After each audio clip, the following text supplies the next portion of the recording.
So Network Rail is a company which is integral to the economy in the UK, and we have lots of public interest obligations that come as part of that role. We obviously have obligations to the passenger, and we have obligations to the taxpayer as a company that receives a lot of public funding, but we have obligations to the wider community as well, including the 5 million people that live on or close to the line side. We're also a business that has to operate for the long term. We've got infrastructure which has been around for over 100 years, and decisions that we make today will impact not just our business, but our stakeholders for many generations to come. So in every decision that we make, we need to consider the sustainability of that decision and the impact it will have not just on this generation, but on future generations.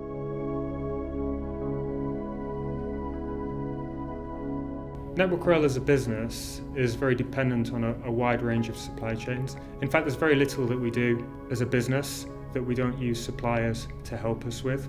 As contracts and procurement people in Network Rail, it's really our role to work with the suppliers to maximise the extent to which they're addressing the business objectives of our company. So our sustainable procurement programme is really about helping our procurement people to translate corporate sustainability objectives into really meaningful requirements for suppliers to meet.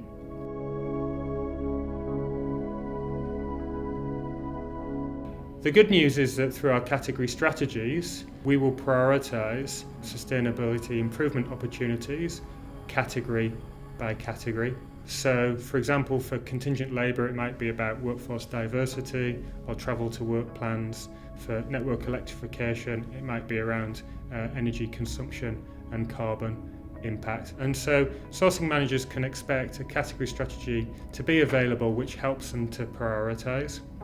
But then what we really expect sourcing managers to be able to do is to ask very sensible and very probing questions of their suppliers as they go through a procurement process that are relevant to those sustainability priorities. Now, they don't have to do that all by themselves. We do have standard question sets that we've developed, and we do have coaching and guidance that are available. But from a technical perspective, we really need to be starting to see those questions being asked and the answers being formally part of tender evaluation.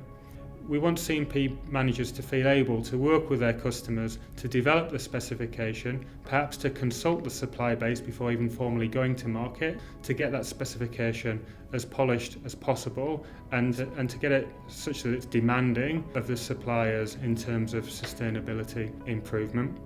What we need to do as well is make sure that that specification forms a very clear part of the contract and there are good contractual incentives to meet that specification and hopefully to improve on it as well. And we're very keen to measure those benefits as they flow through the life of contracts.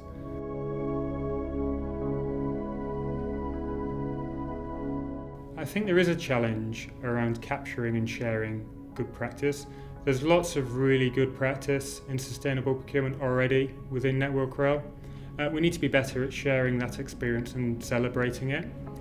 Now, we do have a network of sustainable procurement champions already across the business, and that's great, and they do a great job for us. But we want to grow that network. We want more people who are passionate about sustainable procurement, and we want to help those people to really understand what good looks like and how to drive change.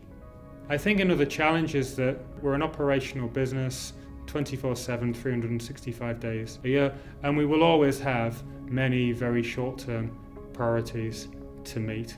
But we have to plan for the long term as well, and sustainability is key to that.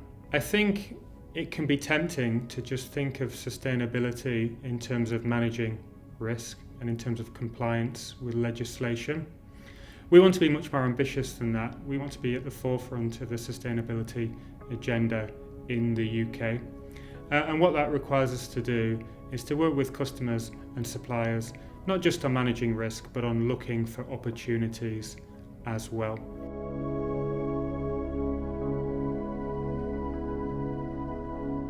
Some of our customers might be thinking about sustainability, others perhaps less so. So we need to challenge the customers in a constructive way to help them to develop their requirements. What we also need to do is get a view from the supply chain around what good looks like, around what the art of the possible is, around what suppliers are doing for other customers in a more sustainable way than perhaps they're serving Network Rail today.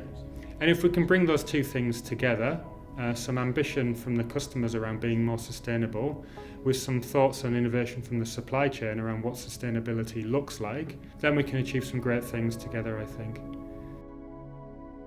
Sustainability is a really exciting and increasingly important part of Network Rail's agenda, and Network Rail is very ambitious about it, and we want you to be ambitious as well, but please don't be afraid to ask for help.